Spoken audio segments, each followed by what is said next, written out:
Rhys Owen ydw i, Pennaeth Cadwraeth Coed ag Amaeth Parc Cenedlaethol Eryri.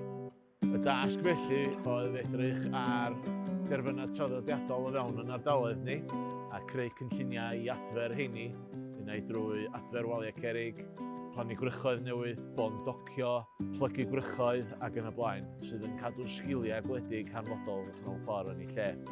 Mae'r rhaglen wedi bod yn eithriadol o boblogaidd, efo ameuthwyr a rheolwyr tir.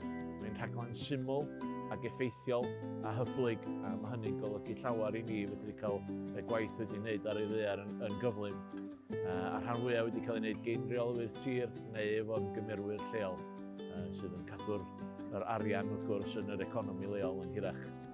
Trwy'r rhaglen SLSP, da ni wedi bod yn ffodus iawn i allu gweithio hefo nifer fawr o ffermydd, rhain yn mewn grwpiau a clystyra hefo'i gilydd. Ac hefyd, da ni wedi bod yn gweithio hefo ardaloedd dynodedig eraill. Felly yn Eryri, da ni wedi bod yn cydweithio efo Brynau Clwyd, Môn a Penllyn.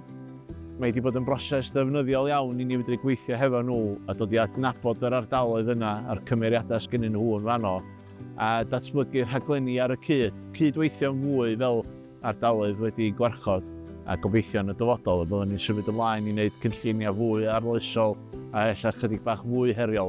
Fel ydych chi'n gwybod o lefydd fel Eryri, mae'r clytwaith o derfynau traddodiadol yn golygu bod gennym ni lot o waith, lot o ofyn am y gymorth, ac felly mae'n mynd i parhau hefo hynny'n rhywbeth hanfodol mewn ffordd i gadw sgiliau gwledig traddodiadol yn yr ardal.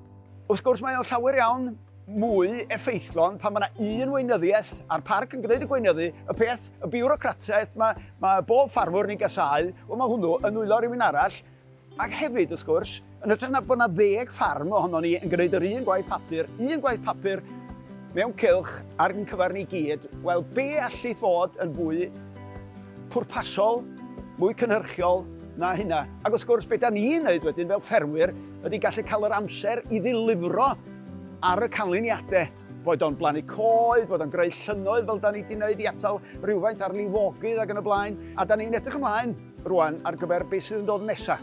Da ni'n hynod falch sydd mae'r rhaglen yma wedi gweithredu. Mae wedi bod yn syml, effeithiol, mae rheolwyr tir wedi dall yn sydyn iawn beth yw'r gofynion, ac mae'r hybygrwydd a y gweithdrewna da ni wedi rhoi mewn lle yn golygu bod o wedi bod yn effeithiol iawn, a da ni'n gobeithio symud ymlaen y bydd y rhaglenni fydd yn dod hefyd yn y dyfodol yr un mor syml ac effeithiol i'w rheoli ac i'w cyflawni ar y ddaear.